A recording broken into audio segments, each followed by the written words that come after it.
آقا علیہ الصلوۃ والسلام کی زندگی کا ہر پہلو اور بالخصوص چونکہ آج ہمارا موضوع جنگ بدر ہے، تو جنگ کے اصول جو حضور نے طے فرمائے، میرے آقا صلی اللہ تعالیٰ علیہ وسلم جب بھی کسی لشکر کو روانہ فرماتے تو حضور چند باتیں ارشاد فرمایا کرتے تھے۔ آپ فرمایا کرتے تھے، جس طرح حضور نے ایک موقع پر تلوار دی حضرت ابو دجانہ کو، تو میرے آقا نے تلوار لہرائی اور حضور نے فرمایا کون ہے جو اس تلوار کا حق ادا کرے گا؟ تو ہر صحابی آگے بڑھے، یا رسول اللہ مجھے دے دیں۔ ابو دجانہ کہتا ہے یا رسول اللہ مجھے دے دیں۔ میرے آقا نے فرمایا اس کا پہلا حق یہ ہے کہ کسی عورت پر نہیں چلنی چاہیے۔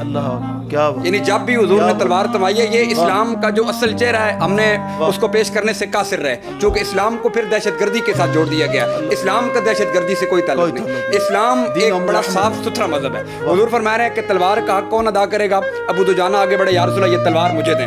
تو میرے آقا نے فرمایا، صحابہ نے پوچھا یا رسول اللہ اس کا حق کیا ہے؟ میرے آقا نے فرمایا یہ کسی عورت پر نہیں چلنی چاہیے، کسی بچے پر نہیں چلنی چاہیے، کسی بوڑھے پر نہیں چلنی چاہیے۔ اور جب یہ ایک اصول ہے، پھر میرے آقا نے فرمایا کہ جب تم تلوار لے کر جا رہے ہو تو وہاں جو سبز کھیت ہیں وہاں ان کو نقصان نہیں پہنچانا۔